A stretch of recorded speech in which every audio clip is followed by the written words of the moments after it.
अजीज़ दोस्तों, आदाब, नमस्कार। दोस्तों, आज यहाँ जो हम मौजूद हैं, ये शहर कुर्ची का एक प्ले ग्राउंड है। हाल ही में एक यहाँ पर क्रिकेट टूर्नामेंट भी मुनक्कद हुआ। ये प्रॉपर्टी गवर्नमेंट की नहीं है, बल्कि ये प्राइवेट प्रॉपर्टी है। ये XMLA श्यामा घाट की प्रॉपर्टी है।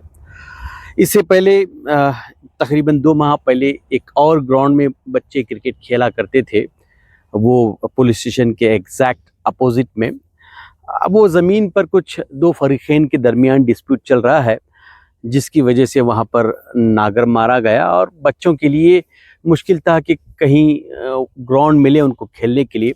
आज ये ग्राउंड में लोग बच्चे खेल रहे हैं। मुझे याद है बचपन में जब हम क्रिकेट वगैरह खेला करते थे, उस वक्त ग्राउंड था जिसे हम MCC ग्राउंड कहा करते थे, वहाँ पर हम लोग क्रिकेट खेला करते थे। उसके पहले भी कहीं ग्राउंड हुआ करते थे। खुबा मस्जिद के पीछे एक, जिसे हम शेरजी ग्राउंड कहा करते थे, वहाँ पर भी एक ग्राउंड था। वहाँ पर भी अब बहुत सारे, क्योंकि वो प्राइवेट प्रॉपर्टी थी, तो वहाँ पर भी घर बन गए। देखा जाए तो मुस्तकिल यहाँ के बच्चों के लिए खेलने के लिए कोई ग्राउंड मौजूद नहीं है। ये एक बड़ा अलमिया है। कहा जाता है कि कुर्ची की वफ़ की प्रॉपर्टी बहुत ज़्यादा है। कर्नाटक में अगर किसी शहर में ज़्यादा अगर बताई जाती है तो वो कुर्ची की वफ़ की प्रॉपर्टी है। बावजूद इसके यहाँ के बच्चों को क्रिकेट खेलने के लिए जगह तक भी मौजूद नहीं है। मेरा ख़याल है कि ये जो पुलिस स्टेशन के सामने वाला जो जगह है, वो अगर जो 2 फरीक़ैन के बीच में जो तकरार चली हुई है, वो अगर लोग मिल बैठ कर बात करके अगर इस ग्राउंड को बच्चों के लिए, प्ले ग्राउंड के लिए मुख्तस करेंगे, वहाँ पर एक बड़ा इंडोर स्टेडियम भी बनाया जा सकता है, वहाँ पर एक आउटडोर स्टेडियम भी बनाया जा सकता है। अलावा इसके वहाँ पर कोई एजुकेशनल इदारा भी क़ायम किया जा सकता है। अगर वो बच्चों के लिए प्लेग्राउंड के तौर पर इस्तेमाल हो जाए तो पूरे गांव के बच्चों का फ़ायदा हो सकता है। हाँ, जो भी फरीक़ैन का मसला चल रहा है, क्योंकि वो जो ग्राउंड है वहाँ से चिंचली रोड भी आता है, इस साइड से उगार रोड भी आता है। वहाँ अगर कोई कमर्शियल कॉम्प्लेक्सेस बना जाए, जो लोग कहते हैं कि उनका इतने एकड़ ज़मीन आती है, उतनी एकड़ ज़मीन आती है, वहाँ पर मिल बैठकर ये भी किया जा सकता है कि जो दुकानें बनेंगी उनको एक 30 साल के लिए लीज पर भी दिया जा सके, ताकि इनका भी जो भी इनके एतबार से जो नुकसान है वो उसकी भी भरपाई हो।